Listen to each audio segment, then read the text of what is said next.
예, 다윗의 찬양 감사신데요. 함께 같이 이렇게 말씀을 또 공부하고자 합니다. 우리가 알다시피 다윗은 파란만장한 삶을 도망자의 신세가 되어서 살았잖아요, 그죠? 그가 우리 하나님의 충만한 영으로 말미암아 용맹스러운 또 용사가 되어서 수많은 나라, 이스라엘을 공격하는 나라들을 무찌르게 됐을 때 어떻게 했던가요? 또한 수많은 나라들이 다윗을 굉장히 껄끄럽게 생각했겠죠, 그죠? 조그만 땅덩어리 저 이스라엘을 집어삼키려고 해도 누가 있는 거예요? 다윗이 버티고 있으니까. 다윗이 수많은 나라들의 제거 대상 1호가 된 거죠. 1급이에요, 1급. 그런데 자 보세요. 다윗이 수많은 나라들과의 전쟁에서 이렇게 승리하고 개선장군이 되어서 예루살렘에 들어오게 됐을 때 많은 백성들이 또한 다윗을 환호했을 거 아니에요, 그죠?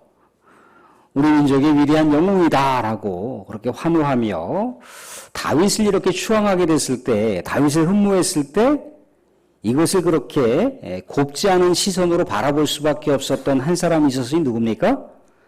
사울 왕이죠.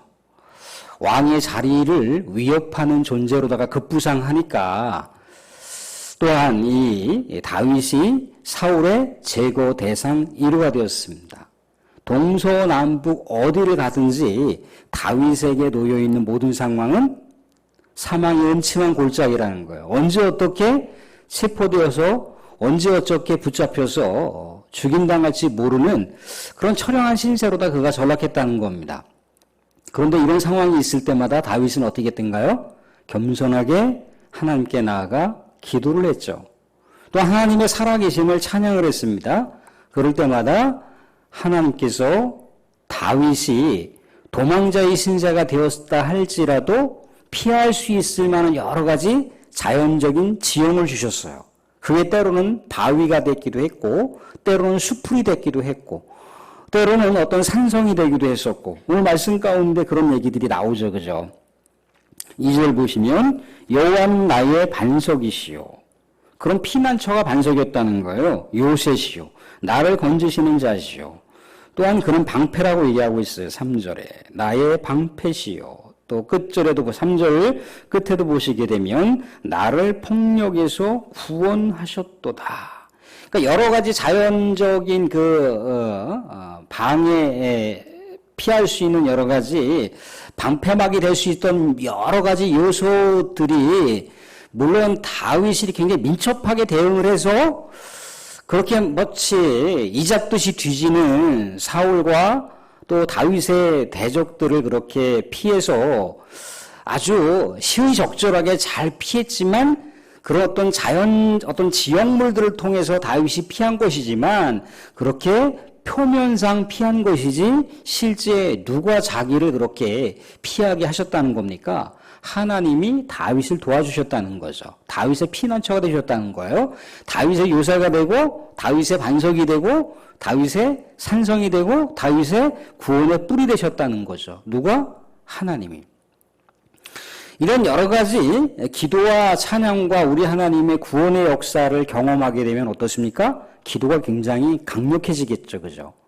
또한 그 기도에 대한 경험과 우리 하나님의 은혜의 사건들을 응답받았던 것들, 또 우리 은혜의 사건들을 체험했던 것들을 다시 일상생활 속에서 복귀하게 됐을 때 기도는 굉장히 깊어질 수밖에 없어요. 그리고 과거에 그렇게 체험된 것들이 응축되면 그것들이 많아지면 많아질수록 현재와 미래의 기도 생활에 강력한 원동력이 되겠죠, 그죠? 그래서 4절에도 이렇게 표현하고 있는 거예요. 내가 찬송 받으실 여호와께 아뢰리니 내 원수들에게서 구원을 받으리로다. 구원을 받으리로다. 시점이 이제 과거에만 머무르는 것이 아니라 앞으로도 그렇다는 거예요. 앞으로도. 현재도 내가 지금 수많은 적들의 사방에 우겨쌈을 당하여서 살았지만 앞으로도 그러한 환경이 비슷하게 놓여진다 할지라도 내가 우리 하나님을 찬양하고 하나님의 그 존재를 내가 의지하고 우리 하나님이 고백하게 될 때 하나님 역시 마찬가지로 자신을 원수들에게서 구원해 주신다라고 하는 것을 확신하고 있는 거예요. 또 이렇게 얘기하고 있어요. 4절, 5절, 6절도 보시면 같은 얘기들이 계속해서 반복되고 있어요. 그죠? 사망의 물결 5절 보시면 불의의 창수, 6절 수월의 줄, 또한 사망의 올무. 같은 표현인데 다르게 이렇게 기록하고 있는 거죠. 그죠? 한마디로 자기의 그 목숨이 위태위태한 그런 위기의 상황 가운데 놓여져 있었지만 어떻다는 거예요? 하나님께서 다윗을 건져주셨음에 대해서 고백하고 있어요. 이런 것들이 많아지게 되면은 다시 7절과 같은 고백을 할 수가 있습니다. 우리 수고스럽겠지만 7절 말씀 한번 같이 한번 읽어보겠습니다. 7절 시작. 내가 환난 중에서 여호와께 아뢰며 나의 하나님께 아뢰었더니 그가 그의 성전에서 내 소리를 들으시며 나의 부르짖음이 그의 귀에 들렸도다. 아멘. 다윗은 도망자의 신세가 되었을 때 파리 목숨이었잖아요. 그죠? 파리 목숨이었습니다. 마치 사냥꾼이 이렇게 뭔가 상처 입은 그 사냥감을 사냥하듯이 막 몰이를 하잖아요. 그죠? 화살을 날리고 창을 날리고 그러면 상처 입은 사냥감은 분명히 붙잡히게 되어 있습니다. 다윗이 그런 신세였다는 거예요. 근데 그런 신세였음에도 불구하고 어떻게 했던가요? 하나님을 부르짖었죠. 그죠? 하나님을 애타게 찾았습니다. 하나님은 응답하셨다는 거예요. 그죠? 7절 보시면은 그가 그의 성전에서 내 소리를 들으시며 다윗 시대에 성전이 있었던가요? 다윗 시대에 성전이 있었습니까? 성전이 없었죠. 그러면 다윗 시대 지상에 성전이 아니라 성막이 있었잖아요. 그죠? 솔로몬 시대에서야 비로소 예루살렘 성전이 건축이 되었잖아요. 그죠? 다윗 시대에는 지상에 성전이 없어요. 그러면 그의 성전이라고 하는 걸 어딜 얘기하는 건가요? 하늘의 하나님을 얘기하는 거예요. 하늘의 하나님께 그렇게 부르짖었을 때 고통하는 신음소리를 하나님께서 들으셨다라고 하는 얘기를 고백하고 있어요. 사랑하는 우리는 기도 생활을 할 때 물론 기도의 출발점은요. 물론 하나님 아버지라고 우리가 부르짖는 거죠. 그죠? 그리고요. 기도가 아까도 서두에서 말씀드렸듯이 동력을 발휘하려면 기도가 계속해서 차고 나가려면 어떻게 되는 겁니까? 내가 만난 하나님, 나에게 응답하신 하나님, 나에게 은혜를 주신 하나님, 또 내가 여러 가지 어떤 삶의 환란이 있거나 고통 가운데 있을 때 나를 뭔가 건져주셨던 하나님, 그런 경험과 은혜의 사건들이 계속해서 이렇게 나의 생각 속에 또 나의 기도 속에 자꾸 반추돼야 돼요.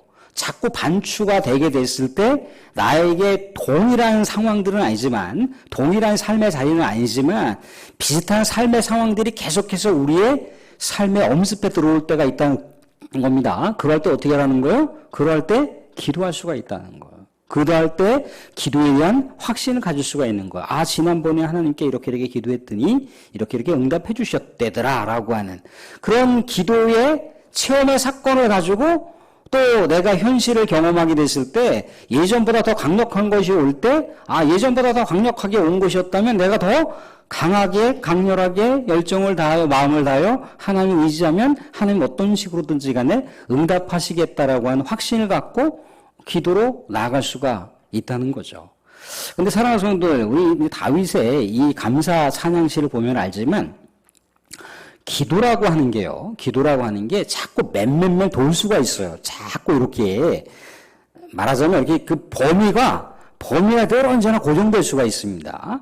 이 범위가 고정되는 그 영역을 조금 더 확대하려면 어떤 방법을 쓸 수가 있느냐면 말씀에서 등장하시는, 말씀에서 활동하시는 하나님을 나의 삶 속에 적용을 하게 되면 기도의 지경이 훨씬 더 넓어져요. 기도가 또한 더 높아지고 기도가 더 깊어진다는 거예요.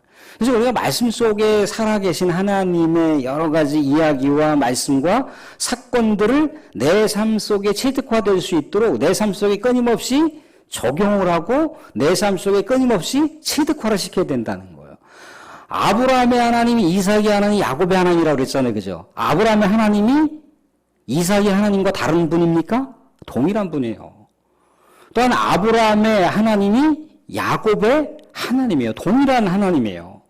할아버지와 아버지와 아들이 만난 하나님이 동일한 하나님이라는 겁니다. 그런데 과거의 그 선진들의 그 믿음과 우리 하나님의 임재의 사건들 끊임없이 후손들에게 복귀시키잖아요. 그죠? 너는 우리 이러한 아버지 하나님 잊지 말고 이 하나님을 잊지 말고 얘기하잖아요. 모세도 끊임없이 여호수아에게 예전에 아브라함의 하나님, 이삭의 하나님, 야곱의 하나님을 계속해서 끊임없이 복귀시키잖아요. 그죠? 그러면서 어떤 걸 또 복귀십니까? 말씀 가운데 살아계신 하나님을 복귀시키는 거예요. 그래서 자꾸 여호수아에게 말씀을 붙들고 치우치지 말라고 얘기하고 있습니다. 말씀을 붙들어야만 기도의 지경이 더 광활하게 뻗어나갈 수 있다라고 하는 것을 얘기해주고 있다는 겁니다. 오늘도 보면 이 다윗이 얼마나 기도의 그 체험들이 많은 사람입니까? 그의 기도는 찬양이었고, 그의 기도는 또 고백이었고, 그의 기도는 또 뭡니까? 하나님을 높이는 거였잖아요. 그죠? 하나님께 영광을 돌리는 거였잖아요. 근데 그의 기도의 내용은 더 광활하게 뻗어나갈 수 있었던 건 뭡니까? 성경 속에 있는 하나님을 또한 고백을 하는 거예요.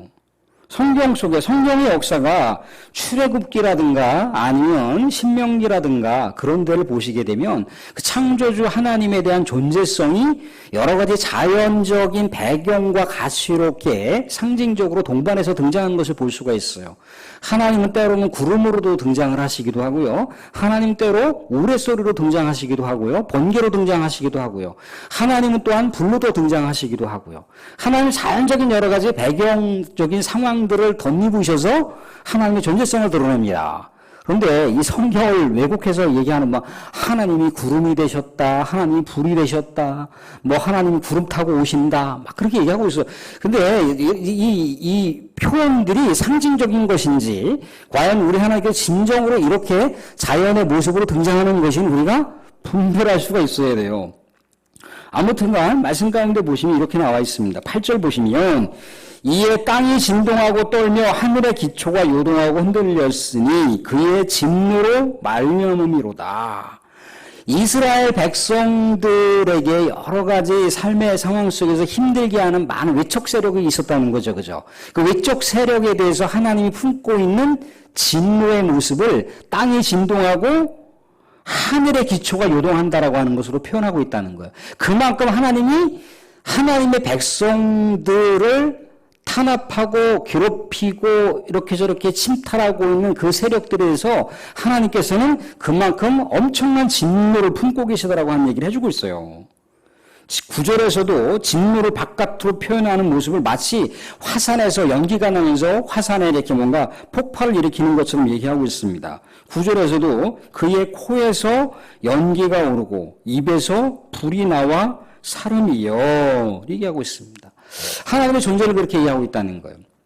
어디서? 하나님의 말씀 가운데서 하나님의 그 임재와 존재성을 드러낸 여러 가지 자연적인 배경을 가지고 얘기했을 때 다윗이 그렇게 우리 하나님께서 이스라엘 백성들을 지켜주시기 위해서 이스라엘 백성들을 괴롭히고 이스라엘 백성들을 죽이려고 했던 그런 수많은 외척 세력에 대해서 하나님께서 진노를 품으셨던 것처럼 이 과거 역사 성경의 말씀을 누구의 삶의 자리로 끌어내리는 거예요? 자신의 삶의 자리로 끌어내리는 거예요. 하나님의 말씀을 자신의 삶의 내용으로다가 적용시키고 있는 거예요. 결국 이런 말씀을 하고 있어요. 어떤 말씀을 하고 있냐면 16절 말씀 한번 읽어보겠습니다. 16절, 17절 말씀 한번 읽어볼까요? 16절, 17절 말씀 같이 읽겠습니다. 시작. 이럴 때 여호와의 꾸지람과 콧김으로 말미암아 물 밑이 드러나고 세상의 기초가 나타났도다. 그가 위에서 손을 내미사 나를 붙드시며 많은 물에서 나를 건져내셨도다. 여호와의 꾸지람과 콧김으로 말미암아 물밑이 드러났습니다. 이 사건이 어떤 사건인가요? 출애굽 백성들을 홍해바다에서 건지신 사건이잖아요. 그죠? 홍해바다에서 이스라엘을 건지셨던 하나님의 그 위엄을 다윗이 찬양하면서 그렇게 고백하고 있는 모습이에요. 그런데 그것으로 끝나지 않고 그 이스라엘 백성들을 홍해바다에서 건져주신 하나님을 자신의 삶으로다가 대입하고 있는 거예요. 그래서 17절에 갑자기 그가 위에서 손을 내미사 나를 붙드시며 많은 물에서 나를 건져내셨도다. 많은 물이라고 하는 게 뭡니까? 많은 물이라고 하는 게 1절에 나와 있는 여호와께서 다윗을 모든 원수의 손과 사울의 손에서 구원하신 그날에 수많은 대적들을 상징적으로 표현하고 있는 거예요. 상징적으로. 구약 성경에서 물이라고 하는 것, 바다라고 하는 것은 악을 상징하는 단어입니다. 그죠? 악을 상징하는 단어. 이제 조금 더 그 범위가 그렇다는 것이 구체적으로 들어오게 되면 뭡니까? 다윗 수많은 적들을 얘기하는 거죠. 그죠? 그 많은 물에서 다윗을 건져주셨다라고 하는 것은 그 홍해바다에서 이스라엘 백성들을 건져주셨던 것처럼 하나님께서 다윗을 건져주셨다라고 하는 삶의 내용과 서로 적절하게 매치시키고 있다는 거예요. 그러니까 그냥 막연하게 우리가 하나님께 기도하는 것도 기도일 수 있으나 기도의 지경을 확대시키고 기도의 지경을 우리 하나님께 더욱더 깊이 몰아갈 수 있으려면 어떻습니까? 말씀을 붙들어야 돼요. 말씀을 묵상하시고 깨우쳐진 말씀 가운데 나타나는 하나님이 내 삶 속에 다시 활동하실 수 있도록 내가 하나님을 의지하는 겁니다. 다윗은 또한 이렇게 얘기하고 있어요. 18절에도 얘기하고 있지 않습니까? 나를 강한 원수와 미워하는 자에게서 건지셨으며 그게 물이라는 거예요. 많은 물. 자신을 미워하는 강한 원수, 대적자들로부터 건져주셨다, 건져주셨다, 건져주셨다, 건져주셨다라고 하는 표현들을 반복해서 강조하고 있어요. 그죠? 그게 구원이잖아요. 그죠? 그게 구원입니다.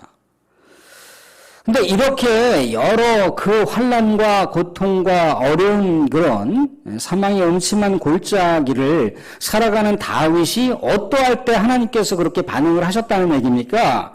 19절에 여호와께서 나의 의지가 되셨도다. 다윗이 그러면 그럴수록 낭망하지 않고 그러면 그럴수록 하나님을 찬미하며 하나님을 의지했다라고 하는 얘기를 해주고 있어요. 사랑하는 거 하나님을 의지하는 거 굉장히 중요합니다. 왜 우리가 하나님을 의지하죠? 내 힘으로 현재의 삶의 상황을 처리할 수 없으니까. 나의 삶의 상황이 너무나 강하기 때문에 나를 집어삼킬 것 같아요. 그죠? 내가 한 걸음도 앞을 향해서 나아갈 수 없을 것만 같은 그런 상황이 됐을 때 우리 하나님을 더욱더 애타게 찾고 의지하잖아요. 그죠? 물론 평안할 때도 하나님을 찬양하며 고백할 수 있지만 그러니까 다윗은 자신의 모든 어려운 상황들이 뭐가 된다는 거예요? 하나님께로 나아갈 수 있는 기도의 배경이 된다라고 하는 것을 고백하고 있는 거예요. 이러한 모든 상황 속에서 내가 하나님을 더욱더 의지할 수밖에 없었음에 대해서 그것도 감사로다가 우리 하나님을 찬양하며 고백하고 있는 겁니다. 하나님은 이러한 모습을 어떻게 바라보시고 있다고 했습니까? 딱하게 바라보시고 있다고 했던가요? 20절 나를 기뻐하셨으므로 나를 기뻐하신다는 거예요. 나를 기뻐했다. 사랑하는 성도들 우리 막 이제 걸음마를 막 걷기 시작하는 우리 갓난아기들 우리 사랑하는 손주들이나 우리 사랑하는 자녀들이 막 그렇게 막 옹알이를 하고 막 이제 아장아장 한 걸음 한 걸음 한 걸음 뗄 때 이제 첫 마디가 탁 터져요. 그죠? 음마 발음도 정확하지 않지만 음마 아빠 부모들은 알아요. 아 얘가 지금 나를 부르고 있다라고 하는 거를 인지를 합니다. 그때 아빠가 그 갓난아기가 아빠 또 엄마가 엄마 하는 이야기 그 첫성을 들을 때 첫 소리를 들을 때 뭐를 느끼는 건가요? 엄마로서의 존재감을 느끼는 거잖아요. 아빠로서의 존재감을 느낀다는 거예요. 또 그렇게 되면 할머니 할아버지가 서운한가요? 우리 손주들이 그러잖아요. 할배라고 하나요? 할바 그러나요? 할미. 아무튼 그렇게 이제 뭔가 명확한 발음은 아니지만 어떤 그 대상을 가리키는지에 대해서는 가족들은 인지를 하잖아요. 그죠? 그럴 때 아이고 얘 봐. 얘가 할머니를 찾고 있어. 아이고 얘 봐. 얘가 할아버지를 찾고 있어. 그러면서 굉장히 기뻐한다는 거예요. 그죠? 감격에 차잖아요. 그죠? 그 존재를 알아가는 것, 그거를 바라보고 있는 그 어머니와 아버지가, 할머니와 할아버지가 그렇게 기뻐하듯이 하나님 아버지도 기뻐한다는 거예요. 어떻게 할 때? 우리가 하나님 아버지를 찾을 때. 하나님 아버지 할 때 당신은 하나님의 존재, 하나님의 아버지됨의 존재성을 느끼는 거예요. 우리가 하나님을 찾을 때. 사랑하는 성도들, 사랑하는 자녀들이 전화를 해요. 그죠? 그냥 아버지의 음성 한번 듣고 싶어서, 어머니의 음성 한번 듣고 싶어서. 또 이제 훗날 이제 손주들도 이제 크면 또 할아버지 할머니한테 전화를 이렇게 한두 번씩 할 거 아니에요. 그죠? 그러면 그 뭔가 자녀하고 소통했다라고 하는 것, 내 사랑하는 자녀가 가까이 살고 있지 않지만 멀리 살고 있는데도 불구하고 아빠 잘 지내셨어요? 엄마 잘 지내셨어요? 그냥 그 한마디가 뭔가 이렇게 그 따뜻한 온정을 느끼는 것 같은 그 기쁨이 있지 않습니까? 감격이 있잖아요. 그죠?